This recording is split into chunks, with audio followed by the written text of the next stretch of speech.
Hi, I'm John, and this is Dice Paper Miniatures Live Clips. These are segments pulled from my Twitch live streams. This is a way for me to cross-promote both my YouTube recorded content as well as my Twitch live streams. The kind of content you'll see on the live clips focuses on, well, the material I have over on Twitch live stream, but in bite-sized segments. Everything from miniature painting to hobby reviews and discussions, unboxings, and various industry news. It would be awesome if you could click that subscribe and notification bell for future content updates, as well as share this content. All of this helps with the YouTube algorithm. In addition to helping the YouTube channel here, it also helps bring awareness to the Twitch livestream, which is typically at least once a week, if not multiple times a week. The schedule is a work in progress, so it definitely helps to follow me on Twitch so you don't miss any of those live streams there. But if you do, that's what the live clips are for here on YouTube. And lastly, before we get into the content here for the live clip, please consider checking out the merch store over on Teespring, where I have things like t-shirts, mugs, stickers, banners, and now face masks, which are perfect for respecting the space of your fellow gamers at your local game store. Furthermore, some of these live clips I do reserve for my Patreon page, which if you haven't checked that out, I definitely encourage you to check out the Patreon, as that is just another way to help support the channel, which helps creating the content that you see here. Thank you so much. Now here is today's live clip.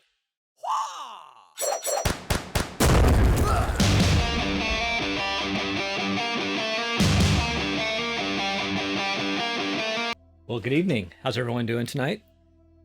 If you're new to the stream, welcome. And lately I've just been going over a lot of Games Workshop stuff, honestly. Some announcements that I had missed earlier in July were for what we're going to primarily cover tonight, which is the Necromunda Underhive video game coming out. That was announced like 2 years ago, and then there was like nothing for a long time. And then a couple months back, there was an update, and now we have some more information. And I would like to believe I'm pretty diehard Necromunda fan, so the fact that I've missed this game on my radar for a while, I'd imagine there's probably a number of you out there in the community that are maybe not as familiar with this either, so hopefully we'll learn some things together this evening. But yeah, if anyone's on right now and can just confirm the sound's coming through okay, that would be great. I'm assuming everything's fine. Bring my mic in a little bit better. Otherwise, we'll be starting here soon. In fact, I'll probably go ahead and let's dial down this music just for a second.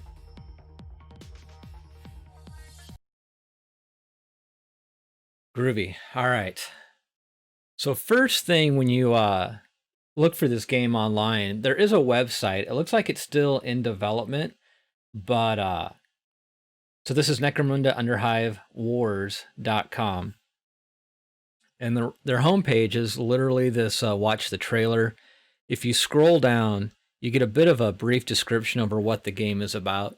So I'll just kind of read through that. So deep below the nightmarish polluted hive cities of Necromunda, in the twisted, vertiginous, I think that's the first time I ever said that word, dark tunnels of the Underhive, rival gangs fight to the bitter end for personal power, wealth, survival, and the honor of their houses. Only the strongest survive. Lead, customize, and grow your gangs of Escher, Goliath, and Orlok. Specialize each member and send them to the battle in hazardous dystopian environments. Exploit the terrain in tactical gunfights. Climb to raise walkways to take advantage. Set traps and ambush foes to force them into bloody melee engagements.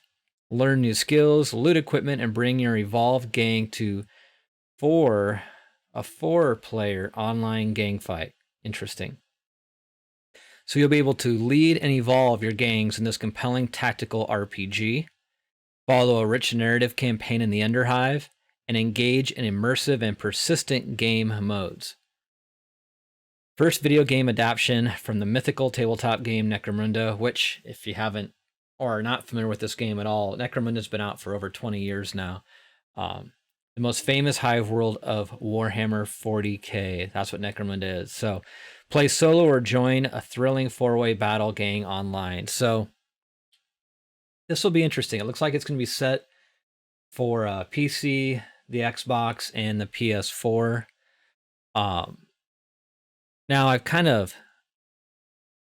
there's a few things here going on. Like you can just watch the trailer straight up. If you click on media, there's two basically trailers right now. We'll watch both of those this evening.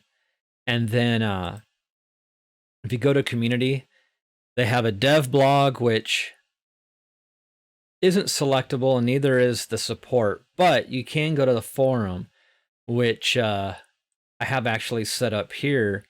And this announcement was back on July 13th. And this is probably, I think, the most comprehensive announcement to date as far as what you can expect the game to be about. It goes over the game modes, if you will. So we'll discuss what the game is about after we go through these trailers. So I'm going to go to this very first one.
Very cool. All right, so let's see how these compare. I think this is the first trailer that was released.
Okay. And then I believe this is the one we just saw. The Hive Yeah. cities. Right on. Okay, so just kind of a brief recap. Again, Necromunda is a 20-plus-year-old game from Games Workshop. It's a tabletop war game, skirmish-style game, so you play different houses in the world. There's more than 3. We only saw 2 on the trailer, the Escher and the Goliaths, but they also mentioned the Orlocks will be available. Each house kind of has its own perks, if you will. The Goliaths are kind of their skills are based around just like their brute strength and their durability. They tend to be more of while they have ranged attacks, they tend to be more close combat, somewhat heavy on the melee side. And then the Escher is more of a speed. They deal with using poisons. things like that. So each house kind of has some specialty, whether it's skills like speed or stealth or strength or durability. Then they'll have different access to different types of weapons, depending if they're more of a range class or base gang, or if they're more of a melee class base gang. There's a little bit of diversity as far as what they can do with each gang, but they do kind of have a specialty depending on the gang, and skills and access again to weapons and armor and whatnot that are unique typically to some degree to each house. That's how it is in the tabletop game. There's also a thing which we'll see here in this announcement that was called the bottle test. So if you lost so many of your gang members during a match, you had the chance to basically just the rest of your gang would flee from the board. That doesn't exist in this game. You have the full control of when you want to withdraw or stay in the fight. So we'll go ahead and go through that here. Again, this was an announcement back on July 13th, but I've just seen, like, I just saw a few announcements come up about it recently. So again, I think this is still kind of under the radar for a lot of folks, but this game I think looks amazing and I'm looking forward to it. So let's go through here. So we have, welcome. So we hope this message finds you well, right on, and that you've enjoyed our previous gameplay overview #1 dev blog. We'll have to take a look at that too. As promised, we're back today with a new exciting entry in order to cover the multiple game modes that will be available to you in Necromunda Underhive Wars. And so, without further ado, let's dive right in. So, a note on the community feedback regarding the number of fighters in your gang's active crews. So, here we have their preamble. Before we begin covering today's subject, we'd like to take a moment in order to address a topic from our previous dev blog that generated a lot of feedback from the community members and content creators alike over the past week. And that is the 5-member limit for active crews. That's interesting. In fact, I think I'm going to pause there because it sounds like they're addressing some content from the previous overview. So let's take a look at that first. So this was on July 2nd, which probably explains, just an aside. For us here in the States, we have our Independence Day on July 4th. So this probably was announced. I didn't see it because of our holiday. And then, of course, we have, with the pandemic going on, and here in the States, we have a lot of civil unrest, and, that's been taking a lot of our attention away from our hobby, in my experience, and to a lot of my friends too, which is kind of why I wanted to get a channel like this going. And if you haven't yet, I'm here on Twitch, of course, but I'm a new channel, so I appreciate it if you are, you're browsing through Twitch and you stumble across this channel and you like what you see, definitely consider following the channel. And then also, I take these live recordings and I break them up into snippets kind of based on the topic, each topic I'm covering during the entire stream, which I call live clips over on YouTube. So I greatly appreciate it if you do happen to miss this here, or you don't want to watch the whole stream, maybe you don't have time for the whole stream, but there's a specific topic you want my thoughts on, or you want to contribute to further in the comment section, you can do that over on YouTube. I have a Dice Paper Miniatures YouTube channel as well. And if you're catching that on YouTube right now, consider hitting the subscribe and notification bell. That really helps this channel grow and get out there to the public. I'd really appreciate that. So again, without any further ado, let's jump into this first article back on July 2nd. So this is a welcome to the Underhive, kind of just, going over, this is the dev blog series. So this is probably the most critical thing. I was hoping to see this on their homepage. Like I said, this is their homepage for now, and maybe some of this content will be replicated there. But again, if you're just jumping into the stream right now or just getting into the live clip and you missed that earlier announcement, if you go to community, they have a forum section, and in the forum, that's where we're at right now. So again, this is from July 2nd. And this is the dev blog series. So you answer the calls. So before testing your metal in Necromunda Underhive Wars, multiple game modes, which we'll cover in more detail in the upcoming blog, which is one we were just looking at. We'll come back to that. The first thing you'll need to do is create your gang. So which will belong to one of the planet's infamous great houses. Again, we're starting off with 3 gangs, it looks like, the Escher, Goliath, and Orlok, but there's a number of other games, everything from Cawdor to Delok, to they have these new enforcers, to there's at least, my mind's going blank right now, but there's another 2 to 3 more houses on top of that. So there's a lot of opportunity, depending on type of play style you want to pursue. If you don't see it in these first 3 houses, I'm sure this will, hopefully they'll talk about that more here soon. They'll add more houses as the game develops. So,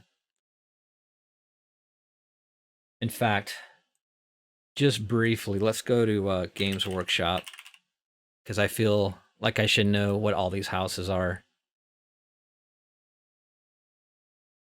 So if you go to Box Games, you can scroll down to Necromunda, and you can just go to the home page, and they should have all the houses. If not, okay, they have some of the other ones I wasn't like, I was trying to blank on. The Palanite Enforced Patrol. I mentioned the Delok. I mentioned the Cawdor. There's also, let's go ahead and look at all 12 gangs. The Corpse Grinder's a new gang. They have a second edition, if you will, of the Goliath called the Goliath Stimmers and Forgeborns. This is the Escher gang that we're going to be talking about in this review of this dev blog article. This is the original Goliath gang. Van Sar, I always want to say Vesper for some reason, but it's Van Sar gang. That's one of the other gangs.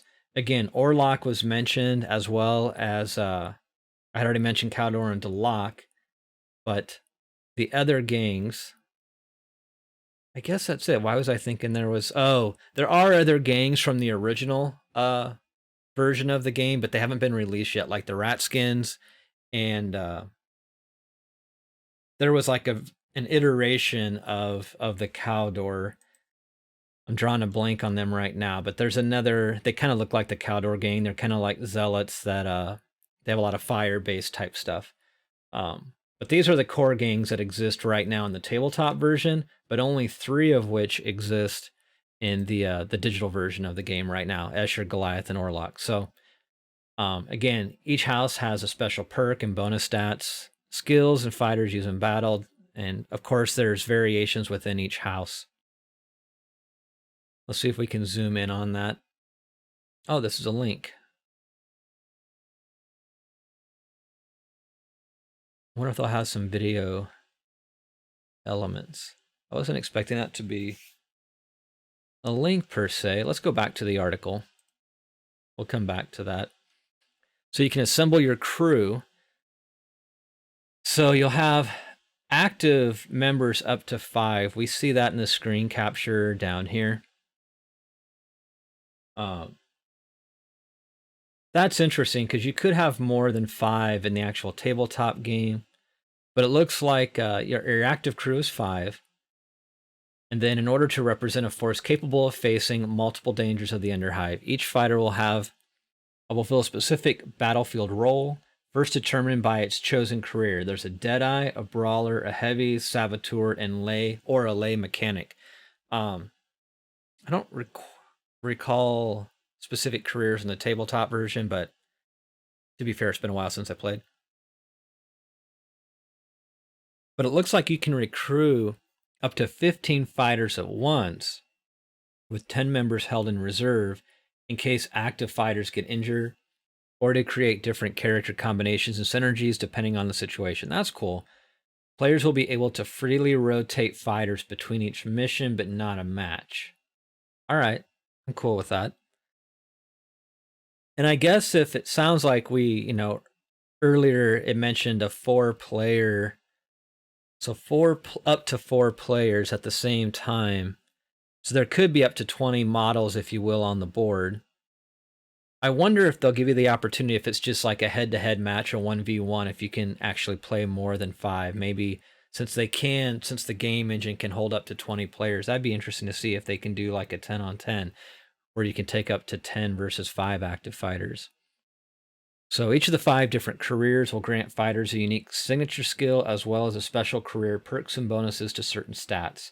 In terms of fighting capabilities, all fighters will be able to learn and use a great number of general skills, but many abilities will also be exclusive to certain career paths. Interesting. Your gang will also need a leader, a fighter of any career. So that's cool. Your leader can be of any of those 5 careers.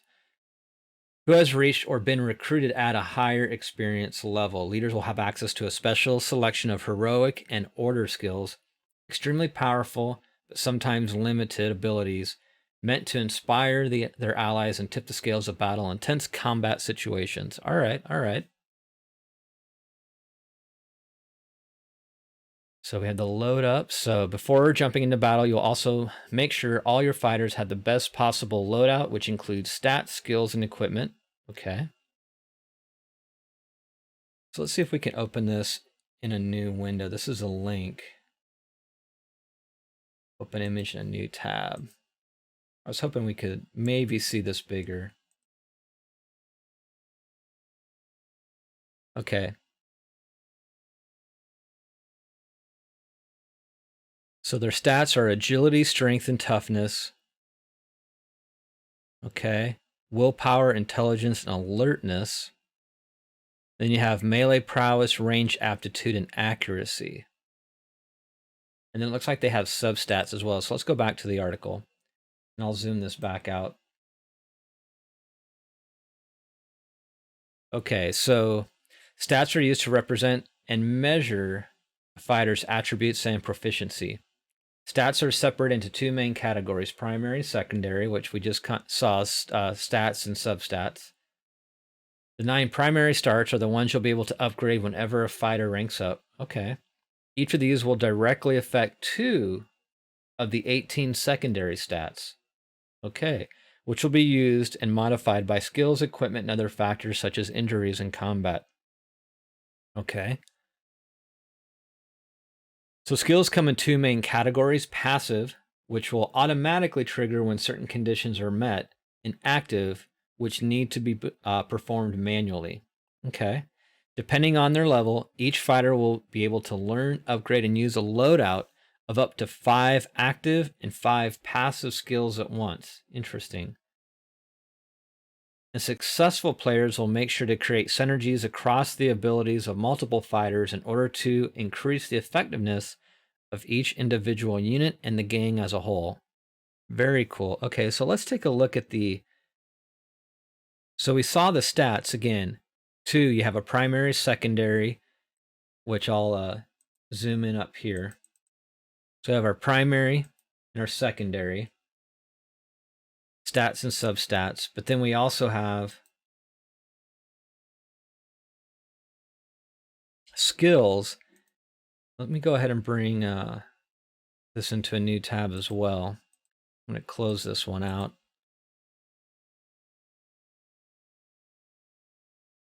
So we can have up to 5 active and 5 passive skills going on. So active, in this example, we got charge, chain hit, iron will, order, blitz. So there's probably different versions of order. It looks like there's a 5th one, but it's not available here, or it's not unlocked or not visible. And then for passive, this particular gang member has vengeance and fury, but there's still 3 more slots. It looks like there's a signature skill for fighter perks, your career perk, and then your house perk. And then it looks like when you select a skill, for example, it gives a definition of what that skill is, and you can upgrade it as well as wipe the skill. So a lot of individual, looks like elements you can customize, not only their appearance, of course, but their skills and whatnot by gang member as well as the overall gang itself. So that's pretty cool. I'm digging that.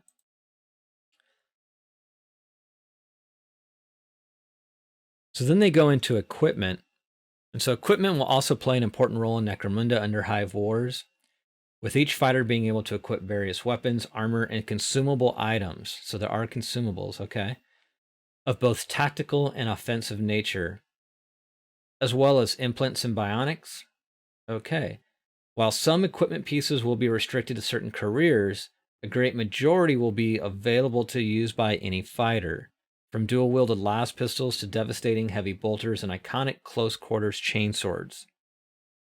The choice of how you want to build and specialize each of your fighters will be entirely yours, so that's very cool. Let's go ahead and open that. Get a little bit better, closer look.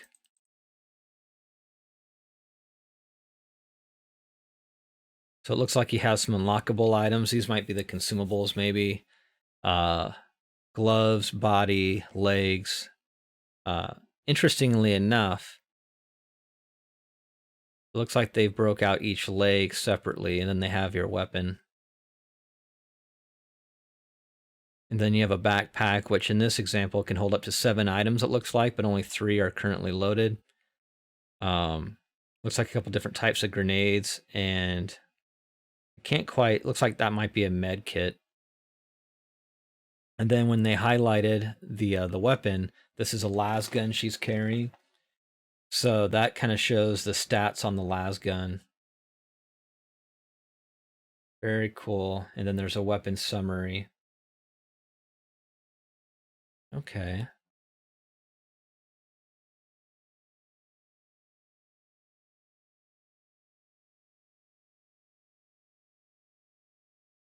All right, so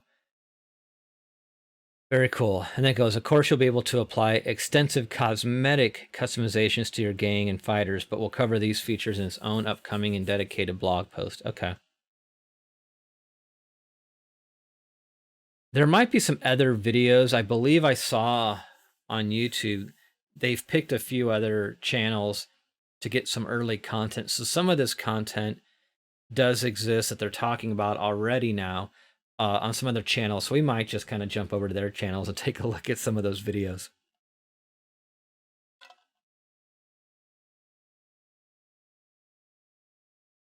So to battle, once your crew is ready, you'll be able to select from multiple online and offline game modes. Cool. A topic for a future dev blog. All right. In order to face off against rival gangs in the Underhive, whilst there are many mechanics and tactics that will be important for you to master in order to be successful, let's review the very basics for today. Okay. So we have rounds and turns. I mean, visually this looks amazing. But anyways, rounds and turns. So Necromunda Underhive Wars is a turn-based strategy game, but with a twist. Each battle will be split into a number of rounds, during which each of the participating fighters will get their own turn to act. Okay. At the beginning of each round, every gang will be able to select one fighter to put into action. The initiative stat of each of these chosen characters will then be compared to determine the order in which they take their turn within a round. Okay. So, moving and performing actions, knowing how to maneuver through the battlefield and how to use all the tools at your disposal is half the battle. G.I. Joe. Or so they say. In combat scenarios, performing most skills will require action points or AP, while each meter moved will require a fighter to spend 1 movement point, MP. So in combat scenarios, performing most skills will require AP, while each meter moved will require a fighter to spend 1 MP. Okay.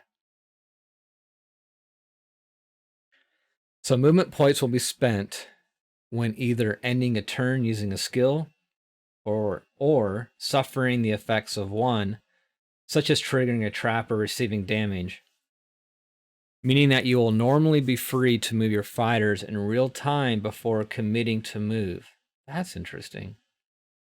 Meaning that you will normally be free to move your fighters in real time before committing to a move. Up high and down low.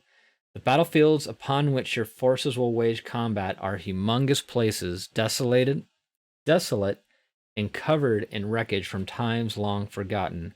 Although these locations are very different from one another, they all have one thing in common: verticality. Okay. From makeshift bridges, ancient zip lines, winding pipeworks, and disused cargo elevators. You'll have to make the most out of all 3 dimensions in order to survive the brutal fights that await your gang. All right. Using verticality, terrain, and cover to your advantage. That makes sense because in the tabletop game, cover was a big deal, as well as, whether you're on the same level of the board or not. So in Necromunda Underhive Wars, cover is dynamic, and it is based on the percentage. Oh, okay. Percentage of a target's body that is visible by attackers. Kneeling behind crates, concealing oneself around tall objects, or getting to higher floors will make combatants harder to hit. Makes sense. At the opposite, getting caught off guard on open ground will most likely be an open invitation for a carefully placed and most fatal heavy bolter hit to the head. Yeah, definitely. While most default attacks will always target random body parts, some offensive skills, such as aim shot pictured below, so it looks like this is aim shot here, will also allow fighters to aim at specific body parts in exchange for a higher AP cost to use the skill. That makes sense. A prime occasion to focus attacks on unarmored locations or body parts clad in armor pieces that are weak to a weapon's particular damage type. Very cool. Tactical tools at your fingertips.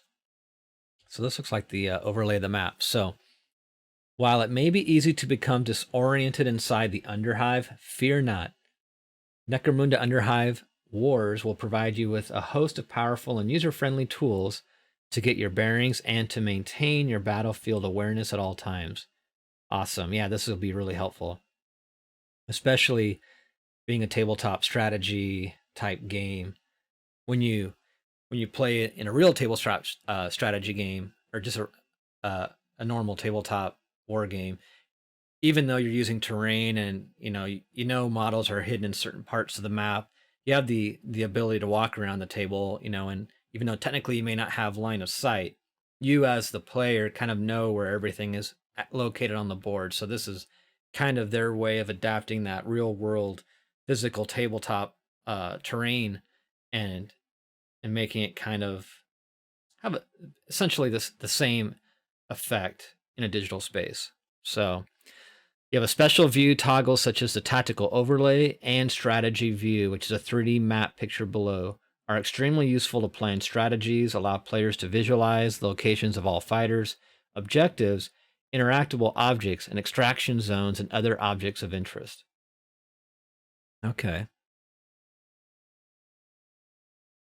So that concludes today's first entry into the dev blog. So that's kind of the foundation for what the article was I intended to go over at the beginning of this stream. So let's go ahead and do that. So I'm glad we did this little kind of tangent though, because it helps clear up some of the things that they may be addressing in the following dev blog.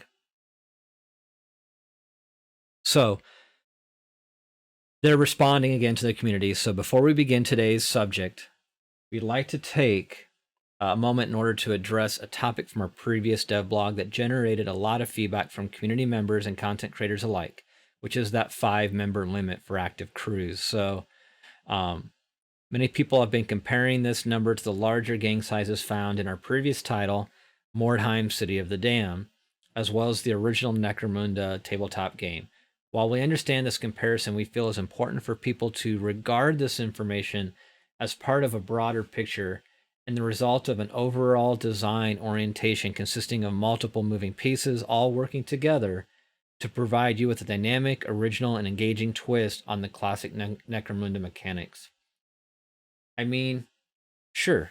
Let's see what else I have to say before I have my 2 cents to add to it. So each of the Underhive Wars 3 main game modes, which we'll be presenting in detail today, allows up to 4 gangs in various team or free-for-all configurations to be facing off simultaneously in the same battles. Okay, so I haven't played the Mordheim digital version, so I'm not sure if they allowed more than 2 players. So that maybe that's their justification for not having as many active gang members on your side, if you will. But because there's 4 different teams, potentially, there's still up to 20 models on the board. So, all right. This means that players will often find themselves in situations where anywhere between 15 to 20 gangers will be present in the same map, each with their own turns to play, movements to accomplish, and numerous actions to perform. So redefining the classic formula by adding different objectives. All right, so Underhive Wars will bring lots of twists to the classic Necromunda tabletop recipe. And one of the major ones is through the addition of different objective scenarios, which include special victory conditions, mechanics, and sub-goals added to each match. In order to provide players with incentives to accomplish other goals than simply eliminating the enemy forces. Although, I mean, let's be fair, it's always just fun to just win by removal of the opposing side's models. But I digress. So, although going and guns blazing or chainsword swinging is still definitely an option, that's good. So these objective scenarios will also be present in all 3 of the title's game modes, offering new and interesting sets of opportunities and challenges with each battle fought. Okay. So certain objectives will sometimes be accompanied by limited, albeit generous, turn timers and round counters in order to reduce the downtime, ensure that the moments you spend in the title are less about waiting and more about playing, strategizing, fighting, and managing your games. That's an interesting point. That is somewhat of a challenge with with all tabletop games, or depending on how the rules work out, more often than not, it's a real fun thing to do when it's your turn. But when you're just sitting there and waiting for the opponent to make their turn, you could lose 20 to 30 minutes or more just waiting for your opponent to move their models around and roll their dice. So that's cool that they're thinking about how to keep this game moving somewhat quickly. So we'll be covering more details regarding these various objective scenarios in an upcoming update. All right. Along with the environments, which they claim are 26 handcrafted vertical maps. That's pretty cool. All right. So I mentioned earlier, because I did kind of jump ahead on my own before I streamed tonight, talking about one of the differences in this game, and that's the no bottle test mechanic. So players who are familiar with the classic Necromunda tabletop game know that gangs often see their numbers dwindle as battle rages on, something called the bottle test. So a series of dice rolls called cool checks performed by fighters of a gang after seeing one of their own becoming seriously injured or being put out of action. Failing these checks can lead to the remaining gangers, and sometimes the whole gang as a result, to immediately flee the battlefield. Underhive Wars has no such bottle mechanic. While you'll be able to manually extract fighters from the battlefield, a specific location, and for specific reasons, securing a captured objective item, for example, it will be entirely your choice of when to do so. So probably, if they're trying to move this game along and maybe it's easier, there's a higher level of consistency with, deleting a model from the match. Whereas like in the tabletop version, sometimes it can be kind of, the dice roll, there's a lot more RNG. So sometimes you can really be aggressive with trying to just hunt other models and not necessarily play objectives. But because there's dice rolls involved, you may be spinning your gears as opposed to just trying to capture objectives for the win. Whereas in this game, it sounds like maybe it's a little bit easier to inflict damage and remove a model. So it's probably exploitable if you have that bottle mechanic. That and the bottle mechanic or cool check usually was based on a percent or a certain number of models from your gang having to be removed from the match. So that implied you also had, I believe, 10 or 12 models at times, maybe on the board, where now you only have 5. So it'd be easier to hit that bottle mechanic, and it would be kind of an exploitable mechanic, arguably. So I can see why they just removed the cool check. I'm cool with that, pun intended. striking the right balance both in and out of combat. Over the past few months, they've spent a lot of time putting all the game systems to the test, striving to achieve a right balance of gameplay momentum, pacing, and strategic choices on different levels. Okay, cool. One thing to keep in mind in this regard is that Necromunda Underhive Wars has two main complementary elements: battles and gang management. Instead of focusing on one-off engagements, we're putting together a complex yet approachable formula that will allow you to witness and forge the evolution of your gang, to get attached to its members, and to see them evolve from one encounter to another. Okay.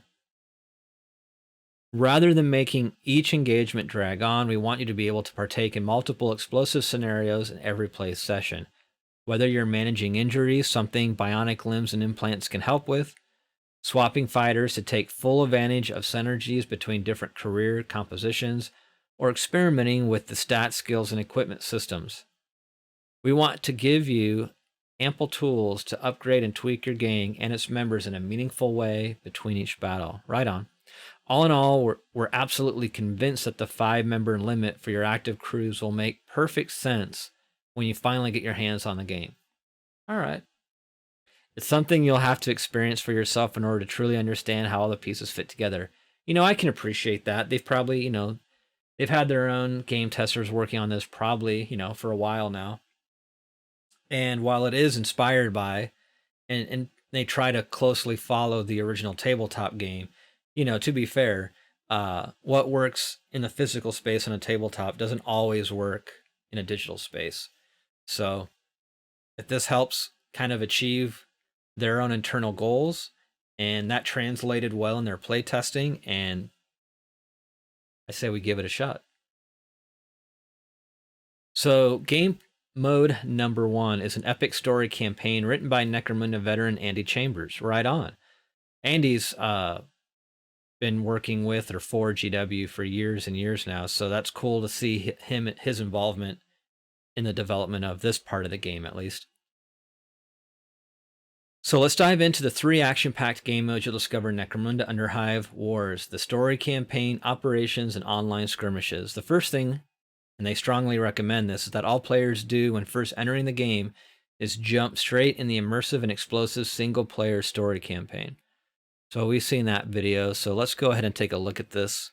So spanning 15 action-packed missions, and written by the acclaimed Warhammer 40k author Andy Chambers, this story-driven adventure will have you follow the fate of 3 infamous gangs as they delve deep into the entrails of Hive Primus. Okay.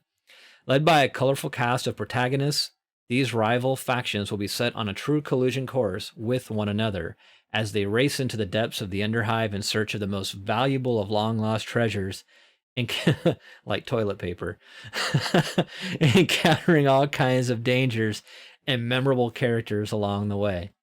That'd be hilarious if there was an Easter egg hunting for toilet paper mission.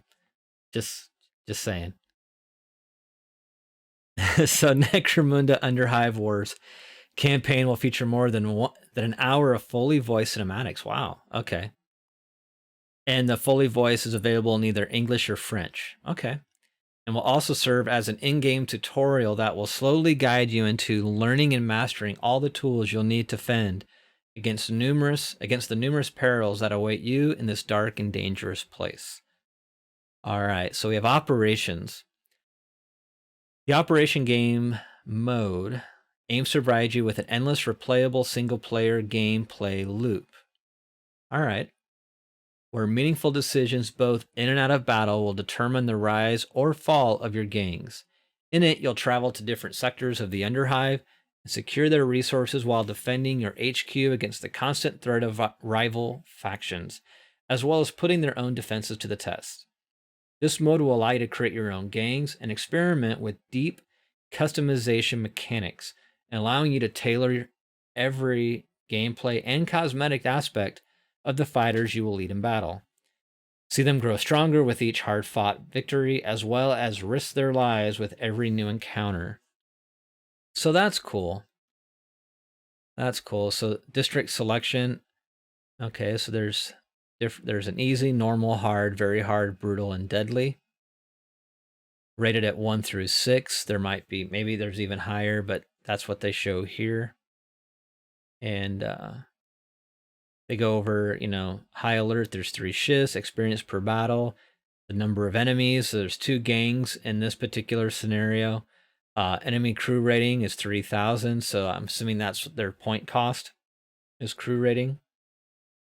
There's sector rewards. There's one at 100, 140, 180.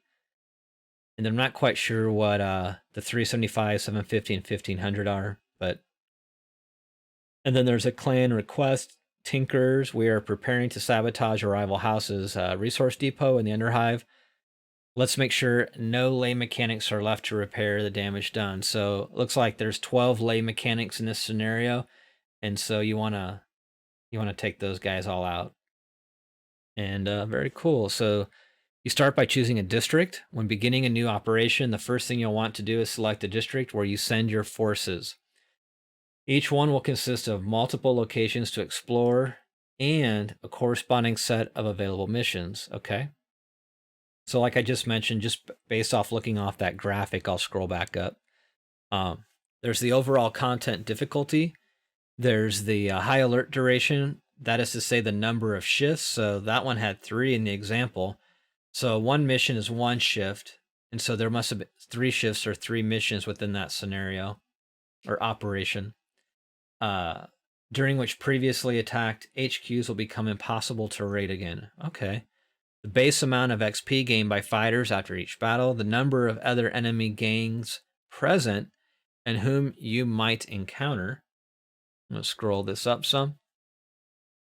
And then the enemy crew rating, the relative strength of enemy gangs, the sector rewards, so potential salvageable resources. Okay, that makes sense. From all missions in this district. Each district will have its own associated house request, a specialized, randomized, and optional challenge. Okay.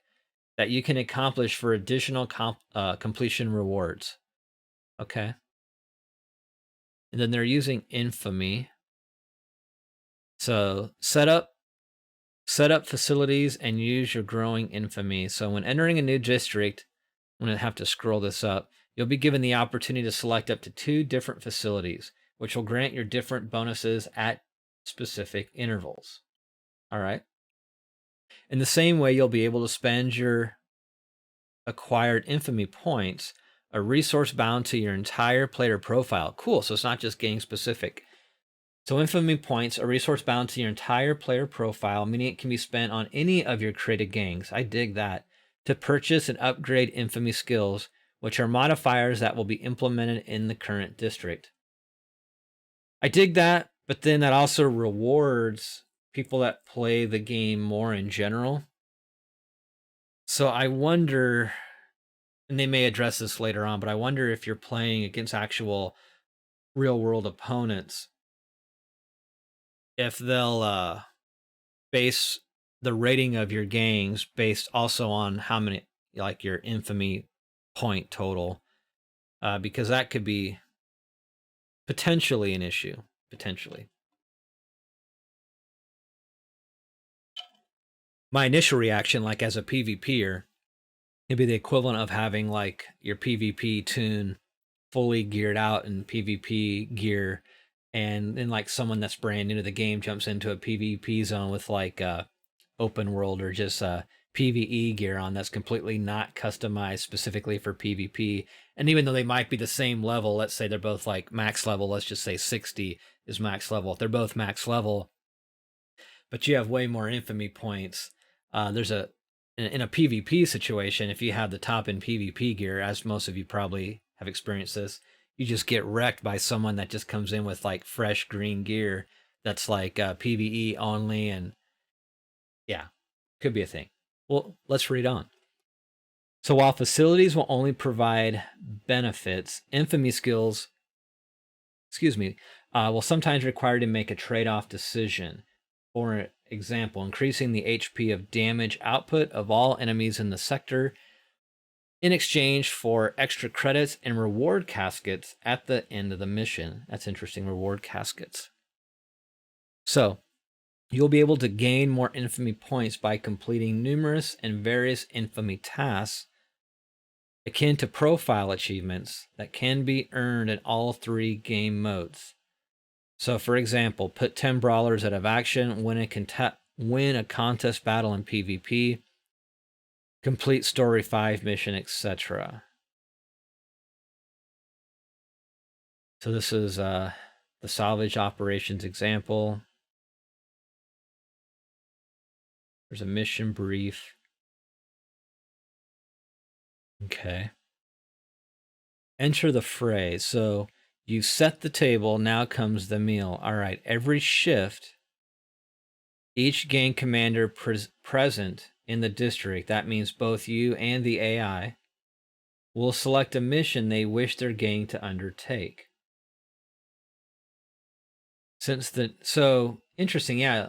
Whether you're playing the AI or potentially someone else, you all have different missions, but you're running across the other gang or gangs, and which could cause a number, of interactions that are going to be unique to each experience, which is cool. So since the number of missions available at any given time will be finite, this will lead rival gangs to encounter one another on the battlefield, vying for the same resources and trying to accomplish the same objectives before the sector's entirely depleted. Here comes the first twist. Gangs won't know what missions others have selected before confirming their choice. Cool. Exactly. That's just what I was talking about before. So you're likely on different missions, even if you're in the same district. So this will lead to very different possible scenarios. You could, for example, be the only gang entering a location, in which case you'll automatically succeed the mission and reap its rewards. Oh, okay. On the other hand, you and 3 other rival gangs could all choose the same target. Ooh, that would be interesting. In which case, all 4 of you will deploy your forces on the same map, and you can imagine what will then happen. Yeah, chaos will ensue. There will be instances where 2 or 3 AI gangs will select a different mission from your own, in which case they'll battle it out between themselves, and you'll receive a mission report indicating who came out on top. That's cool. Interesting. Another kicker comes from the emergence of certain events, which will influence your strategic opportunities and decisions on the district map. Pieces of intel will sometimes lead to discovery of incredibly valuable artifacts, inciting multiple gangs to rush to their location. It's also possible for you and rival factions to uncover the emplacement, of one another's HQ. When this happens, you'll be given the opportunity to attack or defend these fortified locations, to steal your enemy's hard-earned resources or to protect your own. Oh, that's interesting.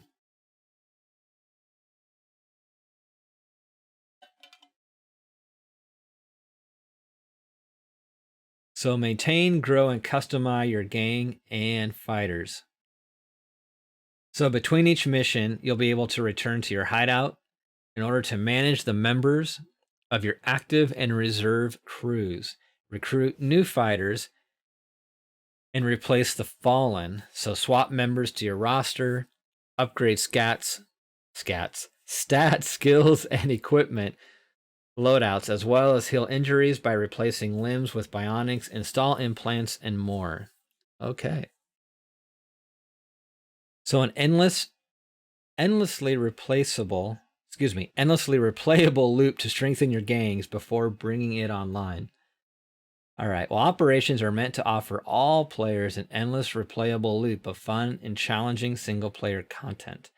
This mode will also be perfect to experiment. Perfect place to experiment with all the game's interrelated systems in order for you to create, grow, and customize the perfect gang. One you'll be able to take online to prove your absolute dominance on the so you can basically level up your players offline, your gang offline, and then once you get it to a point where you're confident in the skills of your team, you can go online to play. So that's pretty cool. So the third mode is an online skirmish. Test your mettle against other players. So, there will be offline custom skirmish matches against the AI will always be available. So that's cool. So you can always practice if there's no one able to play online.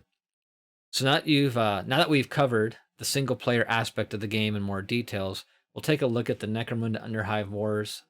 What Necromunda Underhive Wars will offer to players eager to take their gangs online against other players and or AI opponents. Okay. So there we go. If you're looking for PvP or PvPvE action, you'll be able to find it in two different ways. There's the contest and the exhibition, in either matchmaking or custom matches, all featuring a multitude of different objective scenarios and rule sets to create tense, action-packed matches in one of the game's 26 sprawling, handcrafted vertical environments. Okay. So it looks like the exhibition is a risk-free practice match, and then contest is reward and consequences. Okay. Okay, so no holds barred online action, contest and exhibition. Whether you're aiming for a more casual play experience or looking to up the stakes of battle, we've got you covered. The contest and exhibition online modes will both allow you to play 1v1, 2v2, or free-for-all in custom scenarios against other players, while presenting different rewards and consequences. Okay. So the exhibition is the practice makes perfect. So if you're just looking for a friendly match, exhibition is the mode you'll want. This setting will allow you to create casual bouts, either in matchmaking or custom matchmaking, okay, that act as practice, consequence-free battles. Exhibition matches will not impact your gang beyond the scenario, but will offer no specific rewards to the winner or winners. So the contest, which is where legends are born, rewards are gained, and lives are lost. Once you're confident enough in your gang's abilities, your own skills as a commander, you'll naturally want to head. Okay, you'll naturally want to head to the infamous contest grounds. So these high stakes multiplayer mode, this high stakes multiplayer mode will offer the same customizable settings as exhibition, but with more permanent repercussions. Okay, so at the end of every match, at the end of every contest match, the winning team or teams will be recompensed. All right, with the reward casket. Interesting term, casket. All items looted from the environment by your fighters over the course of the battle will also be yours to keep, including any equipment stolen from fallen enemies. Brutal, so you can steal from the fallen. Okay. The flip side is this: negative consequences will also carry over. So, meaning contest matches always involve a possibility of losing gear, receiving injuries, which might sometimes even lead to death for unlucky fighters. Okay, makes sense. So matchmaking versus custom matches, whether you're playing in contest or exhibition, you'll be able to select between automated online matchmaking or create your own custom matches. Okay, so we have matchmaking, which will allow you and up to one party member to measure up in 1v1 or 2v2 matches against random opponents, sporting a crew rating similar. Okay, good, because I was wondering about that. A crew rating similar to yours in order to ensure balanced matchups. Okay, I assume that would be the case, but that's always in some games, especially a lot of MMOs, supposedly you're matched up, but more often than not, the gear is so wildly different that it's really not much of a matchup. But it looks like they're trying to be, aware of that potential discrepancy, which is good. So this setting will randomize the type of objective and map upon which scenarios are played and comes with a default turn timer. Using matchmaking will also reward all players who remain in game until the end of the match with a participation casket. Well, that's something, sure. Fair enough. Custom matches, finally, will allow players to host private matches, okay, with 1 to 3 other party members and or AI gangs in order to create tailor-made scenarios. So I guess if you really want to potentially, you know, I guess level up and really gear out your tune. I'd imagine if you did the custom matches, but you chose multiple AI gangs and you survived and did well, you have a potential of like getting a lot of loot. More so than when you're playing a free for all or against a bunch of different non AI gangs. It's probably, I would imagine, in some respects, more challenging. So these custom matches will also allow you to choose the number of gangs, 1 to 4, taking part in the mission, set the composition of the teams anywhere from 1 to 4, allowing you to create a type of team, game, or free-for-all encounter, 1v1 all the way up to, looks like 1v1v1, 1v2, 1 versus everyone, so essentially 1v4, 2v2, 1v3, 1v1v2, lots of combinations. Choose a desired scenario objective and a specific map and set custom turn timers. That's pretty slick. All right, so that was it for the July announcement. Like I said, there are some other videos that kind of cover some of this content online, but they don't have them on their website yet, which is interesting. Let's see if they have them available. Well, okay. Let's go through these other. It looks like there was a dev blog 3 and then another blog announcing the release being September 8th. So let's take a look at those real quick. So this is from the 29th, so a little over a week ago.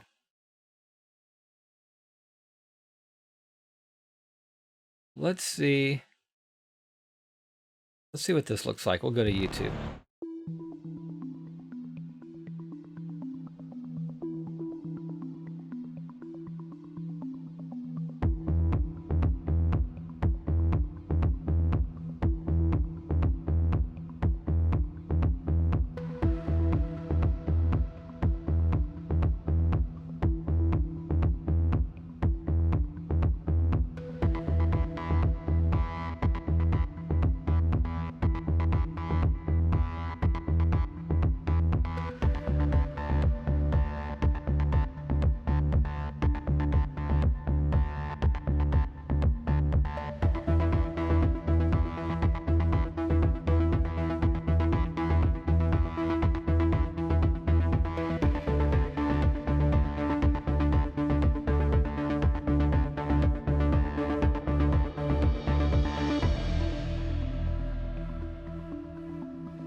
So it says we briefly mentioned in our last, the dev number 2 blog, all 26 of the Necromunda Hive War maps will be playable in each of the title's 3 main game modes, story, operations, and skirmish. Again, story, operations, and skirmish. More than just a nice scenic backdrop for the action to take place. Each one of these handcrafted environments has been specifically tailored to provide you with fun and meaningful tactical opportunities across different types of scenarios and objectives. Very cool. Yeah, it looked amazing. from smaller arena designs for brutal close combat and quarter engagements to sprawling vertical complexes surrounded by jaw-dropping vistas. We've worked really hard to recreate the many iconic and treacherous landscapes of the Underhive in ways that both stay true to the source material, as well as expand upon its original grimdark vision of mankind's far future. Okay.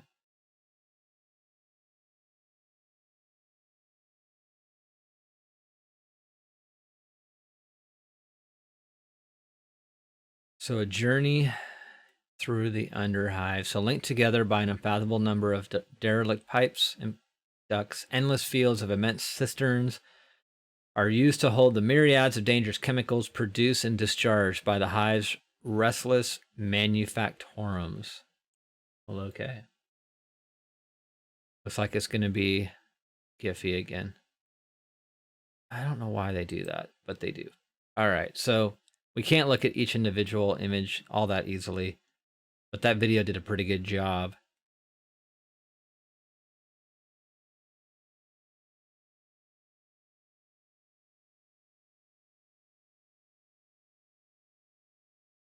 We have cargo domed arenas, the hangar roof. Yeah, these look rad. The switch yard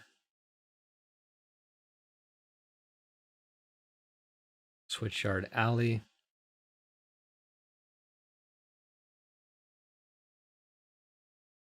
And the switch yard roof.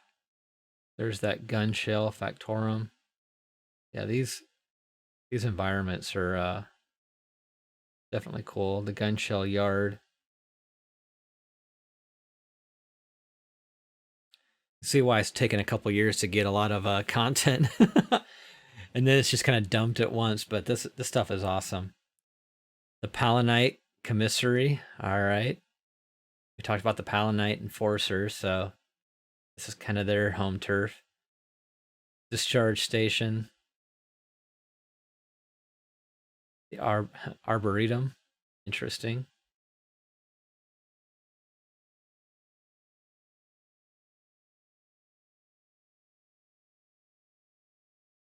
Gear Factorum.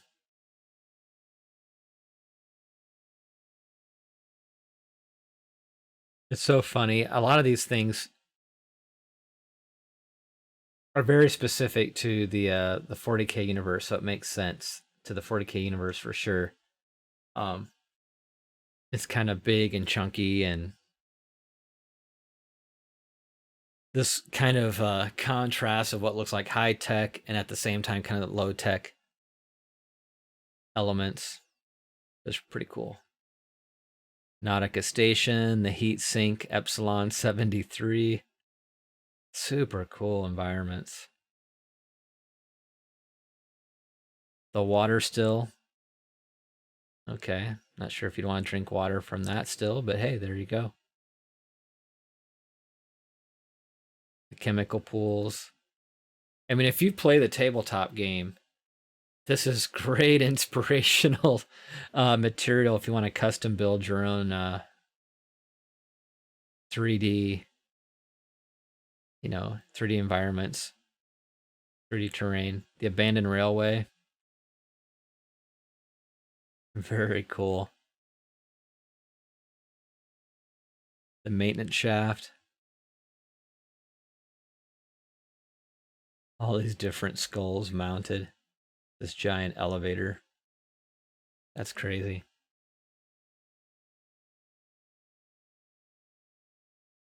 Conduit P9 230 2030 208. That's funny. A ruptured cooling conduit into a frigid death trap.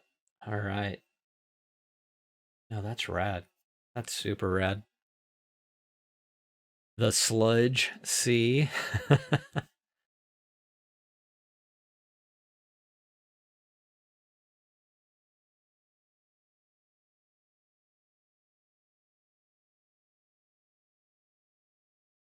Crota catwalk.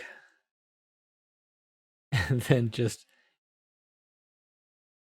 a scrambled transmission. Okay, so yeah, that's funny. They teased some of the things, but not all of the things. All right. We'll probably check out their YouTube. We'll come back to that later and see if they have some more related video content. And then this was released back on the 5th of August, so just a few days ago, right before the weekend. In fact, let's take a look at this.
Okay, so yeah, they go into lead, customize, and grow your forces. Again, just the 3 initial gangs: Escher, Goliath, Orlocks. I would argue, your Escher gang is probably your speed, mobility based gang. Your Goliath is kind of it's the melee. They're kind of physically more strong. They have to get up in the, right in your face in the battle. And then the Orlock is kind of your weapons gang. I mean, typically they tend to have more equipment type gear, probably more of a range based.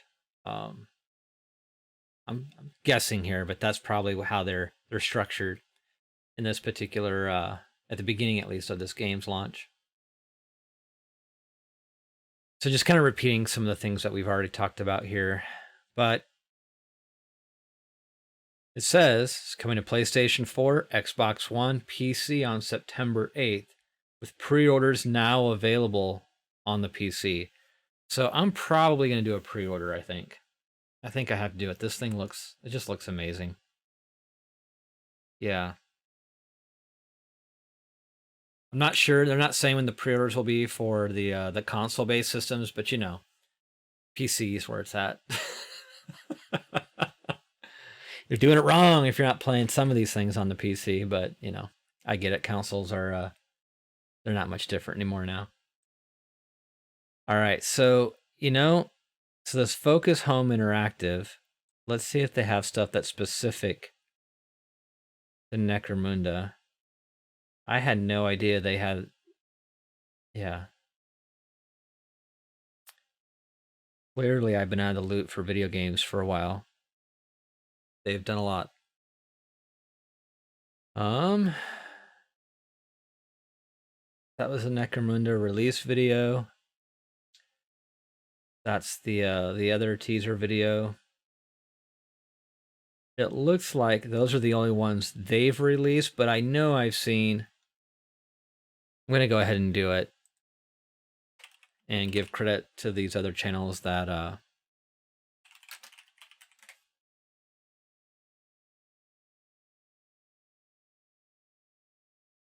yeah, we'll go to, I believe this was the one I watched earlier. Devblog number 1. Yeah, I watched Chapter Master Valrox previously. And he went through a customization trailer. It looks like we'll just look at a little of his video and we'll we'll jump through.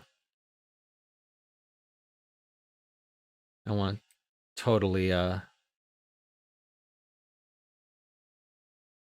infringe on the content he put up, but I do appreciate that they shared this with him, and this kind of gives you an idea of some of the customizations in the game. So facial, costumes, your body size, whether you're, thinner or thicker. It's all good stuff. You can customize the look of your weapon too, not just your physical gear, it looks like. That's awesome. So we'll play through here a little bit.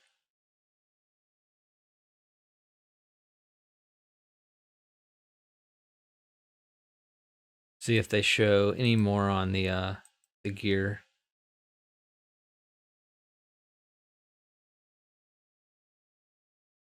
Yeah, there's that customizable. I guess that's more or less the same stuff we just looked at. Yeah, that's fantastic.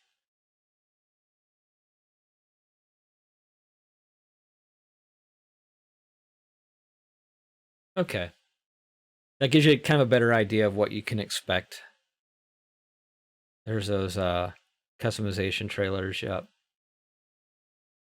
There's a few other ones. There's a few other content creators out there that have also covered this in more detail as well. I highly encourage you, anyone that sees this, either the stream or later in one of my live clips, definitely look at, looks like Shadowcast Gaming is showing some material, Airsick Hydra. Of course, we just looked at some of Chapter Master Valrock's work. It looks like Arch talks about a little bit. And then there's, et cetera, et cetera. So definitely worth, if you're really into Necromunda, or at the very least this particular video game, I would consider checking some of those other content creators' videos out as well.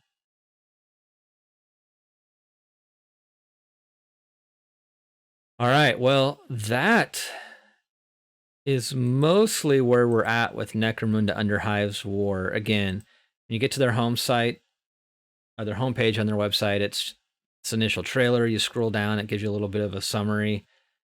It gives you the different social media links. If you click on community, this is where the most up-to-date is located. Everything going back to, it looks like, yeah, for at least a couple months.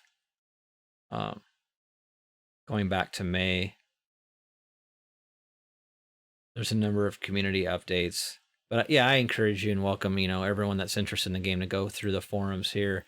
Eventually, it looks like they'll have their dev blog linked here, then maybe support. But for now, they have their different social medias: Facebook, Twitter, Twitch, Steam Hub, Discord. I haven't been to their Discord yet. I should probably join that if I'm going to pre-order. And yeah, so that's it for the main bulk of tonight's live stream. I wanted to go over this Necromunda Underhive Wars.